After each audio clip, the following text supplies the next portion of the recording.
All right, everybody, welcome back to another episode of Ole Miss After Dark. We are back with you once again, as we are every single Wednesday, to do our gambling show here. We've got week 6 winners on deck. The show's done pretty well so far this year. We're going to go over all that here in just a little bit. But before we get into all that, I'm going to tell you once again about Rhythm, the absolutely best sports handicapping app out there. You can download it on your phone, sign up, get 7 days free. You can build your own models for different sports, whether it be college football, NBA, WNBA, NFL. Obviously, college football and NFL being the two big ones this time of year. But you get 7 days to kind of tinker with your different models, build different ones, or you can have their AI build models for you, or you can go to their leaderboard, see which models are performing well in the Rhythm system. And you can just copy that. You can have up to 3 models at a time. So y'all go download the Rhythm app, RITHMM, sign up, get 7 days free, and start making money just like the three of us are so far this year on college football. Joined once again by Hitch and the placer of bets, Chad. If things keep going the way they've been going here lately, Chad, we're going to have to do another name change. We're going to have to go back from placer to winner again. I know. When you place these bets, you just gotta have the confidence, right? You got to be positive. That's right. Yeah. And yeah, I got very lucky this past week. Well, Hitch, you're probably feeling pretty good after your clean sweep of week 5, I would imagine. Yeah, feels great. Just not too far from removed from the golden sombrero, right? You come back, and I don't know that 4-0, has a name like the hat trick or whatever, but whatever that is, we kind of cleaned up the golden sombrero with whatever the 4-hitter is. Yeah, and that's why I'm going to be placing a bet on everything that comes out of Chad's mouth on this show, because after you went 0-4 the very next week, Chad went 0-4. Now you're coming off a 4-0 week, so it's only right for the placer of bets to go 4-0 this week too. So I'm going to be tailing him all the way through. But kind of looking at our week 5 recap here, everybody had pretty good weeks. I went 2-2 minus 0.1 unit. With the South Alabama Jags getting screwed in Baton Rouge. I should have known going into that game, being an Ole Miss fan, when you go to Baton Rouge, not only are you playing the Tigers, you got to play the referees too, right? So they were really outnumbered walking into that place, really had a chance to come away with it there, but just kept getting screwed by the referees. We were that close to pulling off the big plus 950 money line there. But, and then the lesson learned, should have known it going in. Yeah. Should have known it going in, but end up dropping that one, but only lose 0.1 unit on the week. Takes me 10-10 overall, plus 1.66 units so far on the season. As we mentioned before, Hitch has a perfect week, 4-0, hits his BYU money line. If I remember, that wasn't a real big sweat either, Hitch, because I was on the plus 3.5 myself. So you went 4-0 plus 4.42 units, takes you to 11-9 plus 4.92 overall on the year. And then Chad goes 2-2. And since he likes making up his own rules and only puts half units on plus money plays while everybody else is putting full units on it, his 2-2 results into a plus 0.4 unit instead of a negative 0.1 like mine does. Takes him to 10-10 overall with the The plus money play does not say anything about a full unit being the wager. Well, no, it doesn't say anything about it, Chad, but it's also called a plus money play, and you took one minus 110 earlier this year. So even if you did, you still that's not what we're talking about, though. It is what we're talking about. You just make up the rules as you go. Everybody puts a full unit on it except for the placer of bets over there, right? And sometimes it's not even a plus money play. Your show. But you got to make. You are 10-10. That's right. Plus 1.4 units, so you're still in last place. So that's karma coming and catching up with you a little bit. So, but we will start diving into some week 6 winners here. But before I do, one thing I noticed, Hitch mentioned it, I think it was last week on the show, that if you just follow our straight bets, the show has done really, really well from that standpoint. So I went back and added up all the straight bets so far this year. Me, Hitch, and Chad are all 9-6. That 60% hit rate for plus 2.4 units so far on the year. So we're doing really well on our straight bets. Obviously, the plus money play for the most part, unless you're Chad, just taking a regular point spread. that's more of a flyer to kind of gain a little bit of ground. But with the straight bets, we are doing pretty good on those. Like I said, 60% hit rate across the board. Look to keep that momentum going this week, guys. Well, I'm going to try to with all this negativity around me. Well, look, you're the one that's about to go 4-0 after Hitch's week last week. You just sit there and just ride his coattails all the way, right? Yeah. Yeah. Go ahead. What's your first pick? All right. We'll go ahead and get into it. This isn't going to be a surprise. I'm going to ride these guys until this train crashes and burns. The Army Black Knights are on the road once again this week, going to Tulsa. Army has really, really performed well offensively so far this year, and I don't expect that to be any different going into this Tulsa game. Obviously, when you look at the PFF numbers, they're one of the best run blocking teams in the country, which you would imagine, but they're also really good on the back end of the defense as well. They have a coverage rate of 73.1. They get to the passer a 66 grade on pass rush. This defense can really perform well with the type of offense that they run. And one thing that Tulsa doesn't do very well that's really going to bite them in this game, they're a very poor tackling team with a 55.2 grade on tackling. If you don't tackle this Army team, they're going to score almost every single time. And another thing they do really poorly, which you don't think about a lot with Army, is Tulsa doesn't cover real well in the secondary. And you might think, why does that matter with all the running the ball that Army does with the triple option? They love taking their shots downfield after they sit there and run it down your throat 12, 13, 14 times in a row. I expect Army to hit, 2, 3, maybe even 4 big plays downfield in the passing game after running the ball so much against them. I've got Army minus 12 here. I think this should be somewhere closer to like 18.5, 19. I got Army winning big. So I'm going to jump on Army here at minus 12. Yeah, I mean, I was on North Texas last week, who played Tulsa, and that wasn't a sweat either. So yeah, the problem with Tulsa, they're going to turn the ball over a lot, and you have to be disciplined playing Army. So yeah, I cannot place a bet on Tulsa in this setting right now. Yeah, no. And also looking at Army as well, they've covered 5 straight games, 8 out of their last 10, and 4 straight on the road as well. So they've just been a covering machine for the last year and a half here. So I'm going to keep riding with them. Yeah, I mean, last week we were both on Army. It wasn't a sweat. I mean, the Army and UNT were probably the 2 easiest bets I had Saturday. I have nothing more to add than what you beautiful guys already talked about, so we're good. Thanks, bud. All right, well, that will lead us right into Hitch's first pick in the weekend then. All right, so I'm actually going to go with the rhythm play. I was out in the garage last week, maybe the week before, doing some poking around, playing in the app, and I stumbled upon a trend in one of my models that I found interesting. So if the game has a team from the American Athletic Conference, the favorites in those games are going into last week were 11-0 against the spread. So 2 games last week, Army and Navy, right? They met the criteria for the trend. So I looked at those. They both hit last week. So now this thing is 13-0. This week, I'm going to take ECU or East Carolina -9. Now I'm not taking UConn over Temple. Chaz, that's going to be one of yours. I could tell okay. But East Carolina -9, right? I neither one of these teams are especially good on offense, but at least East Carolina plays a pretty good defense. They're ranked middle of the country in a lot of categories. And I just don't think that Charlotte will do enough to be able to stay in this one. And on top of that, hey, we're 13-0 with this model going into it. I'm gonna trust it. So give me East Carolina -9.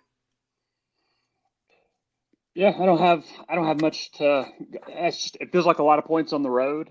But Charlotte has not done a whole lot to make you think that they're going to put up a fight. So my numbers are kind of right on that. So I didn't have a lean either way. But yeah, I understand your rationale. Yeah, and I don't know if they've gotten any healthier or not, but Charlotte was dealing with a whole bunch of injuries earlier in the year as well too. Mm-hmm. I know East Carolina lost that All-American corner a couple weeks ago. He's not going to play the rest of the year, but if Charlotte's still dealing with the number of injuries they were earlier in the year, it's going to be a tough hill to climb for them to cover this 9 points. So yeah, I don't have a problem with that either. Go ahead, Jeff. Yeah, I'm going to take a big home favorite this week. Ohio State minus 19.5 against Iowa. The Iowa defense is always, pretty good. They travel well. They're usually one of the top units in the country. I just think that this Ohio State team they're legitimately a title contender. I don't see many flaws. If you're looking at PFF, some of their pass blocking, okay, but it's still pretty good, everything grading out well. I just think that they're too high powered. Iowa's offensive numbers look good, but they have not played very good competition.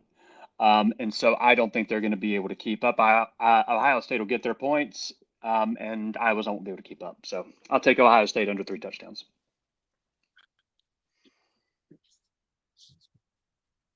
Yeah, I don't have a problem with that either. Kind of the thing everybody thinks about with Iowa, like you said, they have this great defense, and when you're talking about laying close to 3 touchdowns, you think maybe they can keep it close, but they've really struggled keeping it close with Ohio State, because what Ohio State can do is they can strike so fast, they can get on top of you so fast, and then you've got an offense like Iowa's that isn't going to be able to keep up.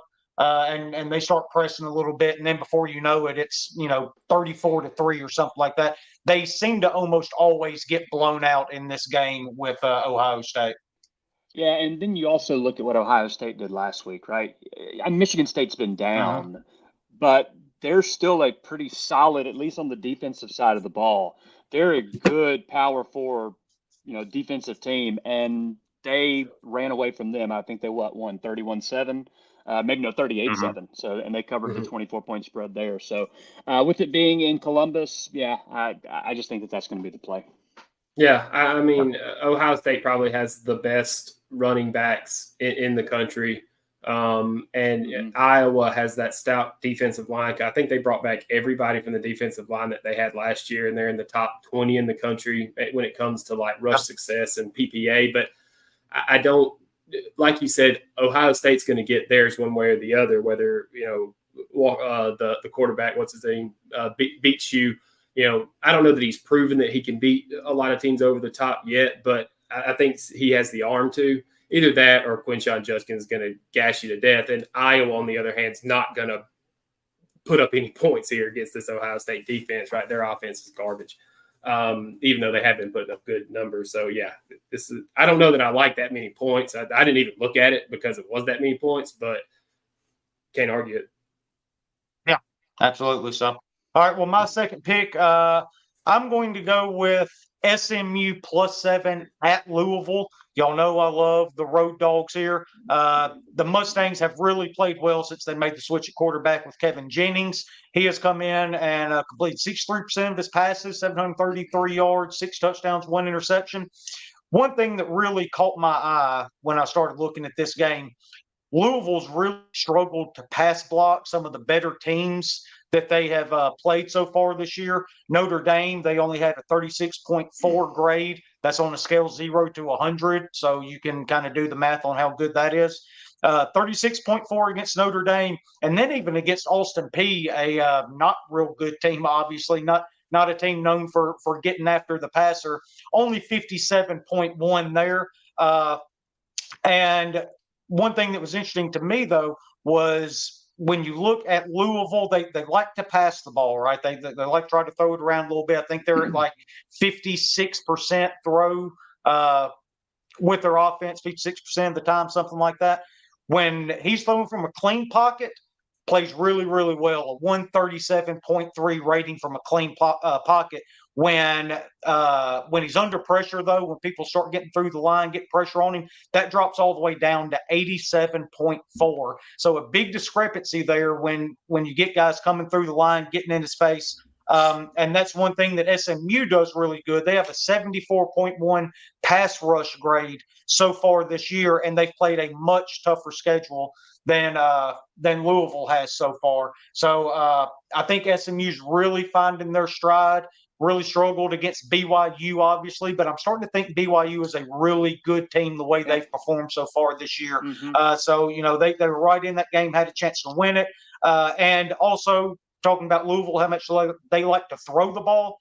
SMU is one of the best pass coverage teams in the entire country.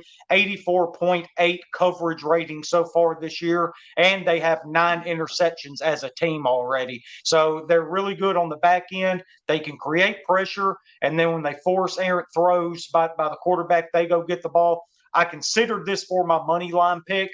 Probably will end up getting on the money line as well by the time Saturday comes around. But for the show's purposes, I'm going ahead and taking the +7 because I think this thing's going to start dropping as we get closer to game time. Yeah, it's already 6.5. Is it? I looked at it.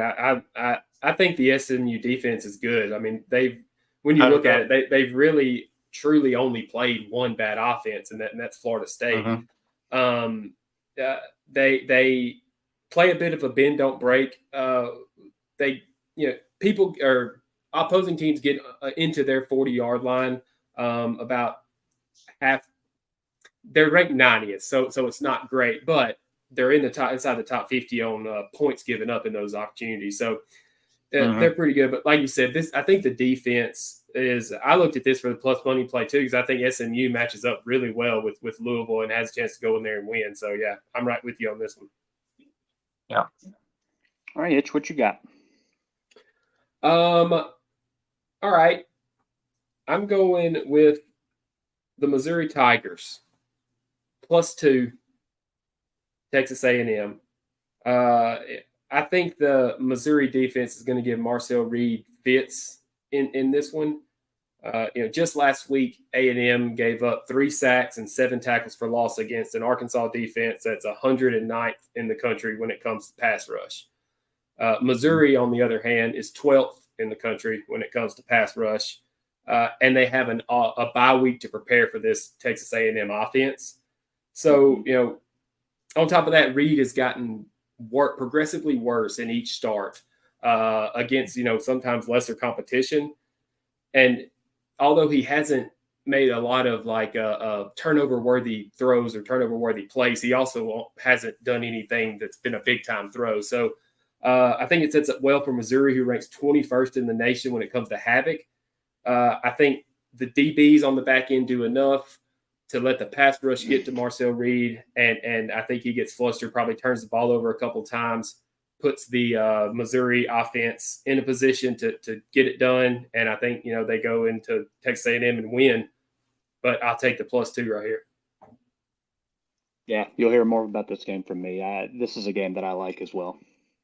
Yeah, and kind of the same thing. They're with Marcel Reed at quarterback. They're starting to get some more tape on him, right? He's a freshman, and I don't know if y'all know this or not. In the SEC, when they start getting tape on you, they're able to adjust, and coaches in this league are pretty damn good. And it's showing that they're able to make adjustments on him so far. And I think Missouri's going to be able to use that front seven, control the run game, leave their corners on an island out there because he hasn't shown that he can beat you with his arm quite yet. Yeah, and you brought up the passer rating when in a clean pocket and when it under pressure. And when you look at Marcel Reed in a clean pocket, he's 103 passer rating, and when he is under pressure, it drops all the way to 48. And so with this, that's where the turnover thought comes from. Is this defensive line is going to get after him? He's going to feel pressured. He's going to roll out, and he's probably going to make a bad decision. And the Missouri offense. They're not world beaters, but I think the defense is going to put them in some good positions here to score. Yeah, good enough. Yeah. Missouri -2. All right, Chad, what you got? I'm sorry, Missouri +2. Sorry. Yeah. Fun Belt. I like Coastal -5 against Old Dominion. Why do you like Old Dominion? I just love the Fun Belt. Yeah, so this is more just a bet against Old Dominion than it is a bet for Coastal Carolina. Coastal they're not the same Coastal Carolina they were a couple of years ago. But the Old Dominion offense has been pretty brutal this season. They're Their pass rating, if we're going by PFF, they're under 50% graded offensively, pass wise. Their pass blocking is bad. I just looking at the numbers that Coastal Carolina has put up this year, their grades are just much better than what you're seeing out of Old Dominion. I get them at home in Myrtle Beach. So under a touchdown, yeah, I think Coastal's going to be able to score enough, and Old Dominion won't be able to keep up. Yeah, I don't have anything to argue that point there. I haven't looked into this game myself, but I will trust the placer of bets on this one. Yep, I like it. Anything Hitch? No, I like it for all the reasons Chad said, and I love the fun belt. So why not? Yeah. All right. Well, we'll go on to my third pick then. I'm going to go with Tennessee minus 13.5 at Arkansas right here. I kind of feel like it's a little bit of a trap staying under 2 touchdowns. That's why I went ahead and took it, though. I didn't want it to get up because things can get weird in Fayetteville, right? We all know that as Ole Miss fans. It's a tough place to play, to travel to, and all that.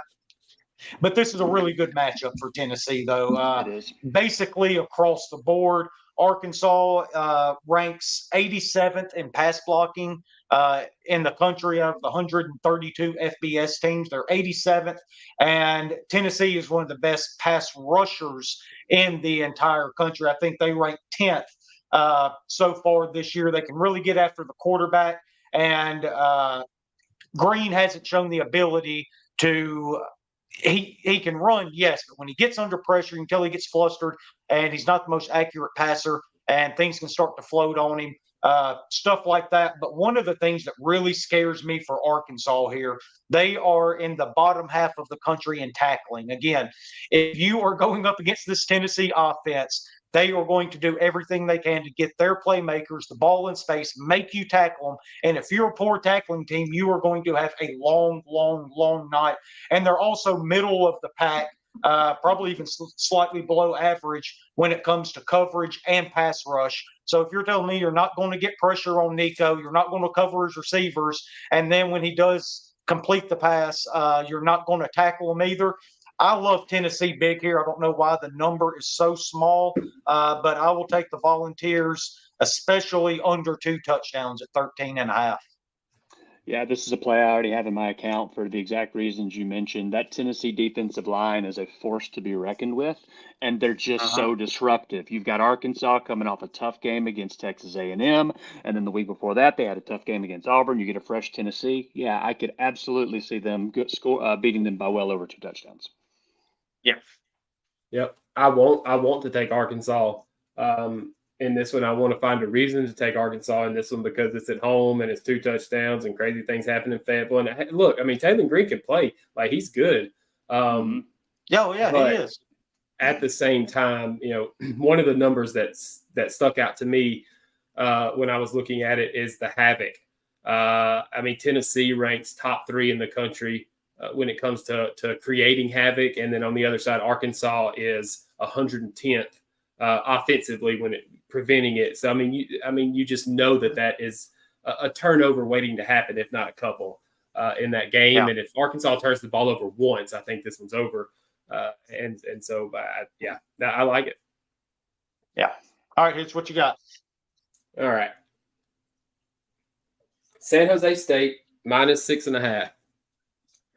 On the surface, this looks like might be a tough matchup for the San Jose State offense. They like to throw the ball over 60% of the time, and Nevada's been pretty solid against the pass, posting 86, whatever you want to call it, percent, 86.3 coverage score on PFF, and they've only given up 200 yards passing twice this year. And that was SMU and Georgia Southern. So I think the key for the San Jose State offense is going to be the play of their quarterback, Emmett Brown, and their star wide receiver, Nick Nash. Emmett Brown's thrown for 1,300 yards, 8 yards per completion, 13 touchdowns, 4 picks, 13 big-time throws versus 9 turnover-worthy plays. We want to avoid those turnover-worthy plays, and as long as he can avoid those, I think he'd be okay because Nick Nash is, according to PFF, is the 5th best wide receiver in the country. 637 yards, 12 yards per reception, and 8 touchdowns. the important part about all of that is Nick Nash is on the field 92% of the time. He is taking snaps out of the slot. All right.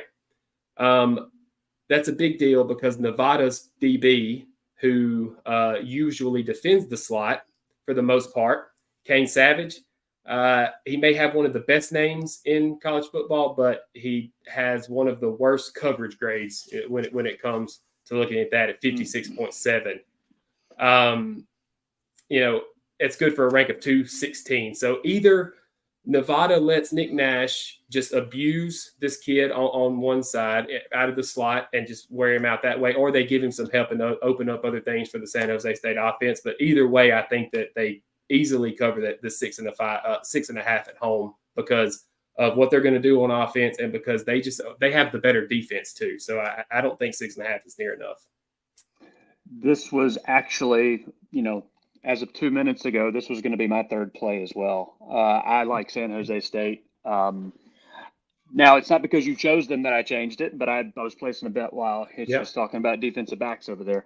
And so, I like San Jose State. I mean, they went toe for toe against Washington State. I mean, they can play in Washington. So, I'm all about San Jose State to win by more than a touchdown. Yeah, I can't argue any of that. So, Chad, go ahead and give us your third play since you've changed it now. Maction, Toledo.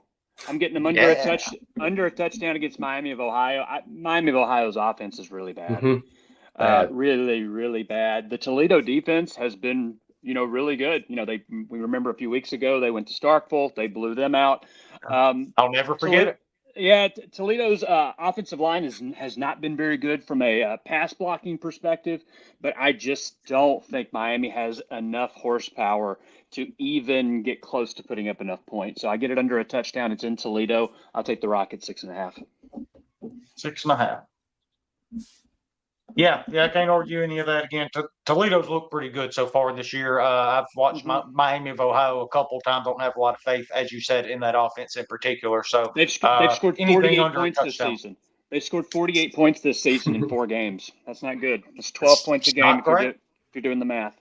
That is quick math, Flowers. Quick math. That's right. All right, we'll go ahead and move on to our plus money plays. I'm even more confident now than ever. We kind of talked about it a little bit before we started recording. I think that me and Chad might have had the same plus money play. I'm positive that's the case now. I'm taking the Missouri Tigers plus 110 in College Station. Didn't like a whole lot as far as just straight money line underdogs. Like I said, I liked SMU getting 7 in Louisville, but I was going to go ahead and take the 7 there. And then come back, take Missouri plus 110. Won't spend a lot of time on it because Hitch has obviously broken down the game for us and said most of why I think all three of us really like the Tigers here in this game. But just sitting here looking, I don't know how Missouri or A&M's going to be able to keep up here. Hitch already talked about Marcel Reed and that passing offense. It's at a 57.8 grade on PFF. They're tackling 63.9, middle of the country. And I'm going and telling you, when it comes to Luther Burden, when he gets the ball, you better get him down immediately or he's housing that sucker.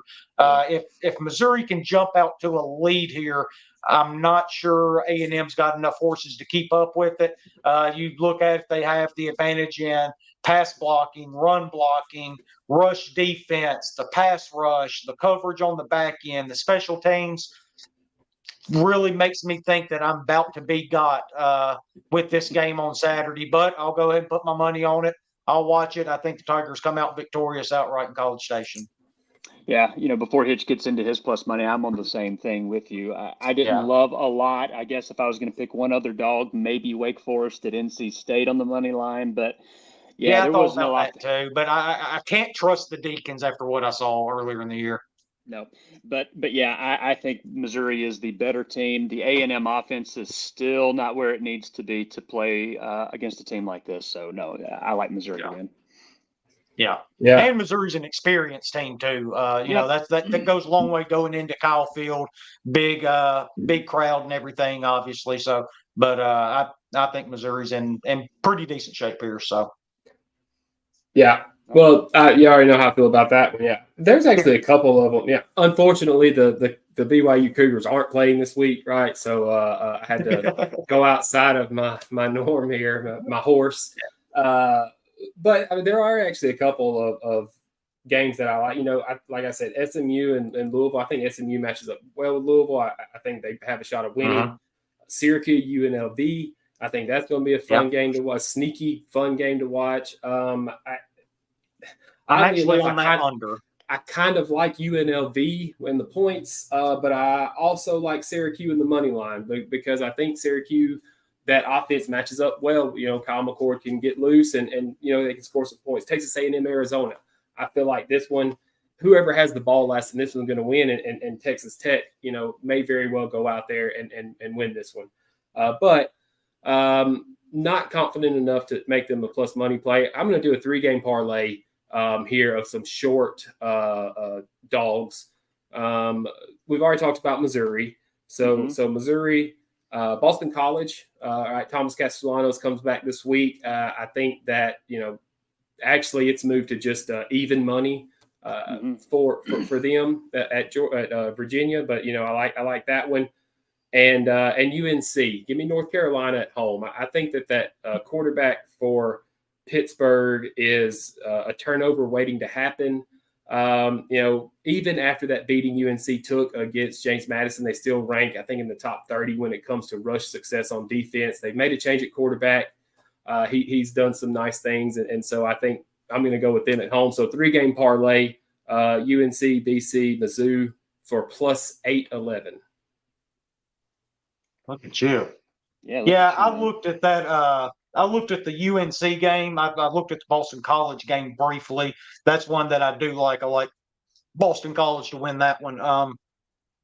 It wasn't brave enough to pull the trigger on UNC though, and maybe it's the James Madison thing still on my mind. That mixed with the Minnesota game earlier in the year too.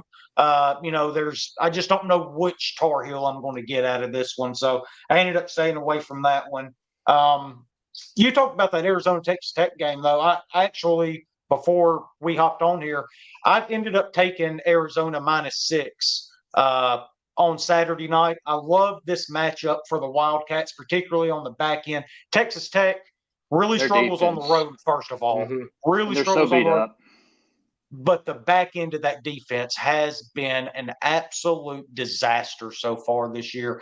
That's where Arizona can really attack them. 42.1 in coverage, 46 tackles, 64.9. All those PFF grades on pass rush, tackling, and coverage for that defense. They don't run block particularly well either. I just think this is a good matchup, and anything under a touchdown for a Wildcats is a play for me.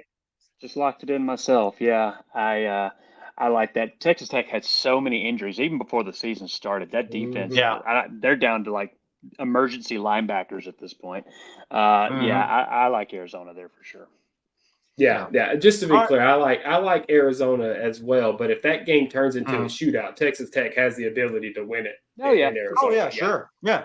That's all I'm saying. All right, well, we'll go ahead and wrap the show up by taking a look around the SEC, looking at the remaining lines we haven't talked about. Obviously, Texas A&M and Mizzou we have talked about over and over again, so we won't have to touch on that one again. Auburn is traveling to Athens. Georgia is 24.5-point favorites in Athens this week. Me personally, I'm not going to bet this game because 24.5 is so much, especially in a rivalry game. Hugh Freeze always shows up. I don't want to tangle with Georgia either after what they went through last weekend because they're going to come out for blood themselves. If you told me to lean one way or another, I think I would lean Auburn, but I wouldn't feel good about it, even though it's that many points. Same place. Hugh Freeze shows up in these types of games.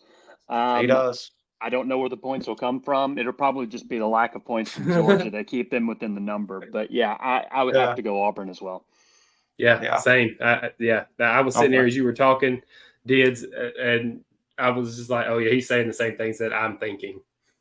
Yeah. After that, at 2:30, big one for our Rebels, guys. We're favored by 9.5 going into Columbia. South Carolina really need a bounce back here. me and Hitch, we're going to do a show tomorrow, preview this South Carolina game for you. We'll dive deeper into it then.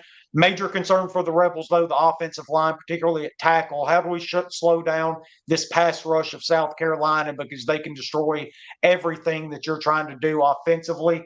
That being said, I think you get a focused Ole Miss team.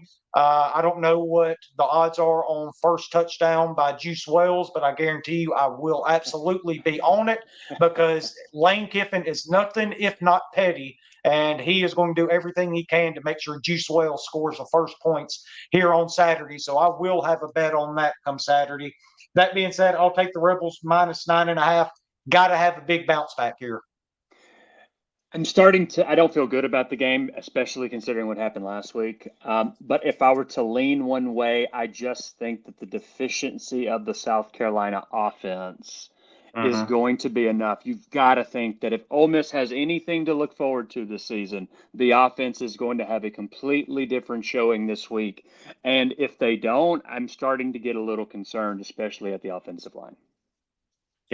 Yeah. So when Kiffin's teams have played a game after a straight up loss, and the next week they're 7 points or more favorite, he's 4-0 against the spread. He's 27-7 straight up as a college head coach. Since 2019, Kiffin is 13-1 straight up, 10-3-1 against the spread as the favorite on the road. I don't like the Rebels. Impressive. I don't like the Rebels after. Also Kiffin is 2-0 straight up and against the spread against South Carolina, once at Ole Miss and once at Tennessee. I don't like the spread. I do like that it's under 2 scores. But after watching what I watched, my eyes saw last week, I don't know that I can take. I have to take the points. South Carolina and the points. Yeah, that's fair. I mean, South Carolina is it's not an easy place to play, and it's going to be at night. It's going to be loud. So I don't hate that at all. It's not a slam dunk for me either. Yeah, going to be a tough game. I'm ready for it though. After that, Alabama coming off their huge win against Georgia and Tuscaloosa last weekend. They are traveling to Nashville to take on our man Diego Pavia and the Vanderbilt Commodores. Bama is laying 23 points here in Nashville. Not going to bet this game either. If you want me to give a lean one way or another, give me the Commodores to score a couple times to keep it close enough to stay within 23.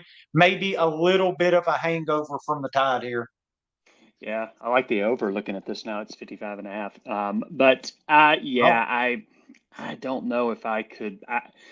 It's tough to hold your nose at 23 and take Vanderbilt, but I would probably lean that way because of the hangover, and I do get that 21 margin. I would probably go that way, but this is not one that I will even be close to touching. But maybe the over.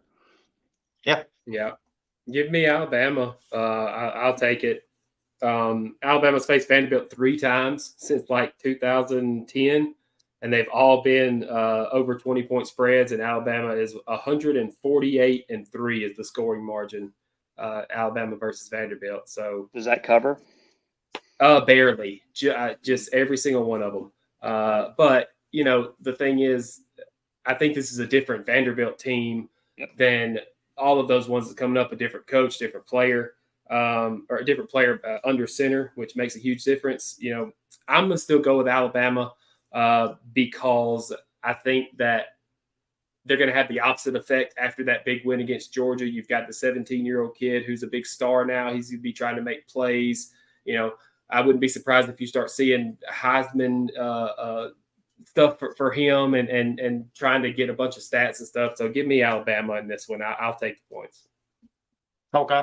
The next one up, we've talked about it a little bit. Tennessee -13.5 at Arkansas. I know me and Chad like Tennessee. I think you're on the same side as us, Hitch, on that one. Mm-hmm. Yeah. All right. Then the last SEC game we can talk about, Central Florida traveling to the Swamp. Big game here for Billy Napier and the Gators. They are 2.5-point underdogs to Gus Malzahn and the Central Florida Golden Knights, Black Knights, whatever they are. Golden Knights, that's what I thought. I think I'm going to take Central Florida. It kind of feels like we're on quit watch here with Florida, right? Yes. Billy knows he's on his way out, and this season isn't going anywhere. Central Florida still has at least something to play for, and pride, being the lower level team in Florida, get a chance to go into the swamp, embarrass them. They're going to try to. So give me UCF. This is going to be a game where, I think Napier's fired on Sunday, and B, this is a game where you kind of said quit watch. I think UCF wants this game, and they're going to play super hard, and Florida's going to quit real quick. They're like, man, it's over. And UCF is going to win. Yeah, I like Central Florida a lot in this game. Yeah, I do too. And I mean, Gus Malzahn is the type of guy, it feels like, who's saying, I'm going to give you a big FU in your stadium on your way out, Billy. Yep. Hey, UCF too. I hate betting on them because they get me every single time, and I probably won't be on the game. But as far as the show, yeah, UCF. And you got to wonder if Central Florida's going after players that Florida's looking at too, right? This is a recruiting opportunity for Central Florida. So I Gus think Malzahn coaching audition. Yeah, well, I don't know about that, but yeah. Yeah, it's going to be interesting though. Pretty good slate of games here in week 6, leading into the absolute monster weekend we have ahead of us next weekend in week 7. It's going to be really fun to break down some of those games. The Ole Miss and LSU next weekend, Ohio State and Oregon, several other big games. That's going to be a lot of fun to watch. That's one where you get up, get your coffee in you, get food on the grill. That way that sucker's ready at 11, and you sit back and eat and drink and watch football for the next 12 hours. So that's going to be a lot of fun to do. But we got to get through week 6 first. Hopefully the Rebels get us a big bounce back. As I said, me and Hitch are going to get together tomorrow and give you all a South Carolina preview show. I've got a show coming up with Brian Baldwin again as well. That'll be out either later tonight or first thing in the morning after we record. Talk about where the scoreboard show's going this Friday, and for North Mississippi High School football, Fish House Friday, stuff like that, and his thoughts on the Rebs and what's going on as well. So y'all make sure to check all that out.